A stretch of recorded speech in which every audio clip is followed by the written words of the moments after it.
Hello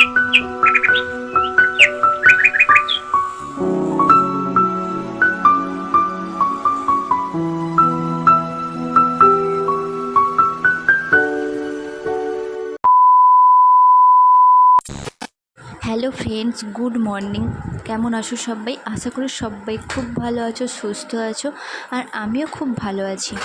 আমার নতুন একটা ব্লগ ভিডিওতে তোমাদের সবাইকে জানাই অনেক অনেক স্বাগত। তো এখন বাজে ভোর 5:30। আজকের ব্লগটা একদম সকাল সকালে শুরু করে দিলাম। তো সারাদিন কি করি না করি সবটাই তোমাদের সঙ্গে শেয়ার করব। তো আমি ঘুম থেকে উঠেছি ভোর 4:30টার সময়। তো 4:30টায় উঠে সমস্ত কাজ কমপ্লিট হয়ে গেছে। তো কেন উঠেছি ঘুম থেকে সেটা তোমাদেরকে পরে জানাচ্ছি। তো চলো আগে স্নানটা সেরে নিই। এই যে স্নান সেরে চলে এসেছি। দেখো, তোমরা যারা আমার রেগুলার ভিডিওগুলো দেখো তারা নিশ্চয়ই জানো যে গতকাল আমরা সবাই গেছিলাম আমার ননদের বাড়িতে। তো পৌঁছতে ওখানে সন্ধ্যা হয়ে গেছিলো, আর তারপরে আমরা রাতেই বাড়ি ফিরে এসেছিলাম। এই ধরো 10:30টার মতো বাড়িতে পৌঁছে গেছিলাম, কারণ সকাল থেকে উঠে সবাই মাঠে যাবে। এখন মাঠে কাজ চলছে। দেখো, ওখান থেকে ফিরে আমাদের ঘুমোতে প্রায় 11:30-12টার মতো বেজে গেছিলো। তাও আমাকে আজ 4:30টার সময় ঘুম থেকে উঠে পড়তে হয়েছে। উঠে সমস্ত কাজবাজ কমপ্লিট করে আমি স্নান সেরে রেডিও হয়ে নিয়েছি। আর এখন কিন্তু বাড়িতে কেউ নেই, সবাই এখন মাঠে চলে গেছে। এখন বাড়িতে বলতে আছে শুধু আমি আর আমার মেয়ে, আর তারা অনেকক্ষণ থেকেই মাঠে চলে গেছে। সোনা, ও সোনা, মাম্মাম মাম্মাম, বাবা, ও সোনা, কই গো কচামা, ও বলি, আছো আছো, ওটা বলো। তো স্নান টান সেরে আমার ঠাকুরকে ফুল দেওয়া হয়ে গেছে। আর এই যে দেখো, ওরা এসে কিছু ধান রেখে গেল। মানে একটা জমিতে গাড়িতে ধান কাটা হয়েছিল, তো ধানগুলো মাঠেই ছিল। তো সকাল থেকে উঠে ওরা ওই ধানগুলোই আনতে গেছে। তো কিছু ধান এনে পেপারের মধ্যে ঢেলে রেখে গেছে, তো আবার গেছে ধান আনতে। তো ওগুলো নিয়ে এসে খেয়ে দিয়ে আবার চলে যাবে মাঠে। আর আমি ততক্ষণে অন্যান্য কাজগুলো করছিলাম। এই যে দেখতে পাচ্ছ, আমি বোতলে জল ভরে বোতলগুলো নিয়ে আসছিলাম। তো বোতলে জলগুলো ভরে রেখে এবার আমাকে রান্না করতে হবে, কারণ ওরা এখনই চলে আসবে মাঠ থেকে, একটু পরেই চলে আসবে। তো ওরা এলে আবার খেয়ে দিয়ে মাঠে যাবে। তো কালকে যখন রাতের বেলা ননদের বাড়ি থেকে এসেছিলাম, ওদের বাড়িতে না শাক দিয়েছিল। তো কাল রাতে তো আর তোমাদের সঙ্গে শেয়ার করা হয়নি ওইগুলো।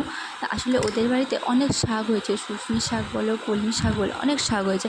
তাই যখনই ওরা আসে বা আমাদের বাড়ি থেকে কি ওদের বাড়িতে যায়, তো ওদের শাক দিয়ে পাঠায়। তো সেই জন্য কালকেও শাক দিয়েছিল, সেই শাকগুলো আমি এখন ভাজবো। দেখো, শাক কাটতে কাটতে না আমি বারবার রাস্তার দিকে তাকাচ্ছিলাম, মাছওয়ালা চলে যাচ্ছে নাকি ওইটা দেখার জন্য আমি বারবার রাস্তার দিকে তাকাচ্ছিলাম। কারণ দেখো, ওরা তো এই সময়টা তো কোনো দিনই বাড়িতে থাকে না। আজকে নেহাত মাঠে গেছে তাই, নাহলে অন্যান্য দিন ওরা কাজে চলে যায়। তাই মাছটা না আমাদেরকেই কিনতে হয়। আর আমরা তো বাজারটা এখান থেকে অনেক দূর, তাই বাজারে যাওয়া সম্ভব হয় না। তাই এদিক দিয়ে যে মাছওয়ালা মাছ নিয়ে যায়, ওদের থেকেই আমি মাছটা কিনে নিই। তাই বারবার দেখছিলাম যে মাছওয়ালা চলে যাচ্ছে নাকি। আমার শাক কাটা হতে না হতেই ওরা মাঠ থেকে ধান নিয়ে আবার চলেও এসেছে।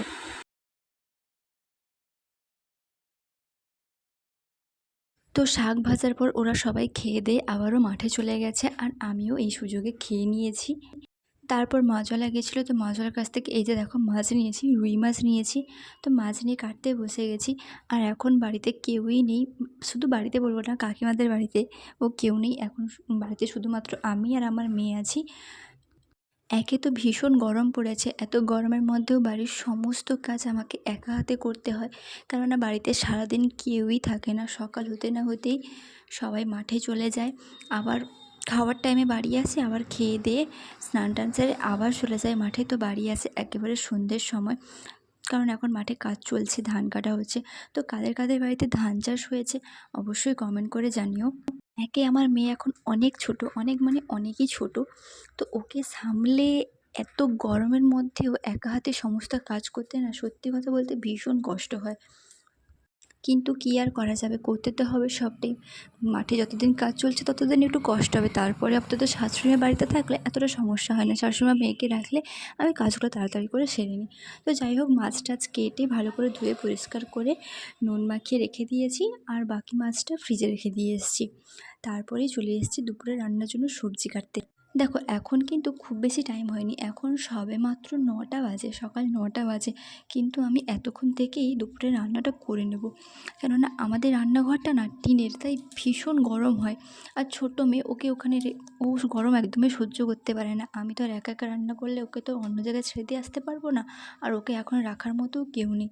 তাই জন্য ওকে রান্নাঘরে রেখেই আমাকে কাজ করতে হয়। তাই জন্য তাড়াতাড়ি রান্নাটা সরে নিই। এই দেখো, মাটির উনুনে মাটির হাঁড়িতে করে ভাত বসেছি। তোমাদের কাদের বাড়িতে এখনও মাটির হাঁড়িতে ভাত রান্না হয় অবশ্যই জানিও। সত্যি কথা বলতে কি, মাটির হাঁড়িতে রান্না করা ভাত কিন্তু খেতে অনেকটাই বেশি ভালো লাগে। এই দেখো, তোমাদের সঙ্গে একটা জিনিস আমার শেয়ারই করা হয়নি। এই যে এই মশলাদানিটা, এটা আমি ফ্লিপকার্ট থেকে অনেক দিন হলেই অর্ডার করেছিলাম, কিন্তু তোমাদের সঙ্গে আর শেয়ার করা হয়নি। এটা না ভীষণ একটা কাজের জিনিস, আর দেখতেও খুব সুন্দর। সব মশলা এক জায়গায় থাকে, তাই ভীষণ সুবিধেও হয়। তো যাই হোক, ওদিকে উনুনে রান্না বসিয়ে দিয়েছি, আর তাড়াতাড়ি করে রান্নাটাও সেরে নিলাম গ্যাসে করে।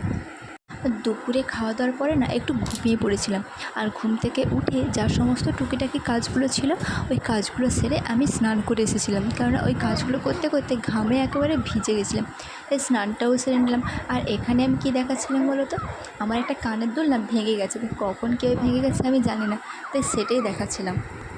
সত্যি কথা বলতে কি, মনটা না ভীষণ খারাপ হয়ে গেছিলো, কারণ ওই কানের দুলটা আমাকে আমার মা কিনে দিয়েছিল, আর ওটা আমার ভীষণ পছন্দেরও একটা কানের দুল ছিল, কিন্তু ভেঙে গেল, কী আর করা যাবে।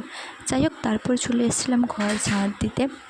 এই যে ওদিকে মেয়েও ঘুম থেকে উঠে পড়েছে। মেয়ের না শরীরটা আজকে কীরকম ভালো নেই, গাটা বেশ গরম গরম লাগছিল। তাই থার্মোমিটার দিয়ে যখন দেখি ওর 101-2 মতো জ্বর, তাই ওকে ওষুধ খাওয়ানোর পরে শরীরটা একটু ভালো হয়েছে, তাই বসে বসে খেলছিল। দেখো না, ও সোনা, কই রে? গান বাজা, গান বাজে নাচতে।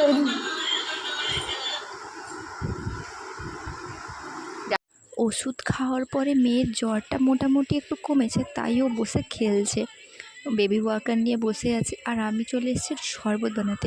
আমাদের বাড়িতে না প্রত্যেক দিন বিকেলবেলা কোনো না কোনো শরবত একটা বানাতেই হয়। তো আজকে বানিয়েছিলাম মিষ্টি আর লেবুর শরবত। আর তাছাড়া যে পরিমাণ গরম পড়েছে না, এই গরমের মধ্যে নুন, চিনি, লেবু মিশিয়ে জলটা খেলে না সত্যি ওটা শরীরের পক্ষে ভীষণ উপকারী। আর এই গরমে তো বেশি বেশি করে জল খেতেই হবে। তো যাই হোক, এখন আমি 2 গ্লাস শরবত বানিয়েছি, একটা বড়মশাইকে দিলাম, আর একটা নিজে খাবো, আর 2 গ্লাস বানিয়ে রেখে দেবো শ্বশুর শাশুড়ির জন্য। তো আজকের ভিডিওটা এই পর্যন্তই। কেমন লাগলো অবশ্যই কমেন্টে জানিও।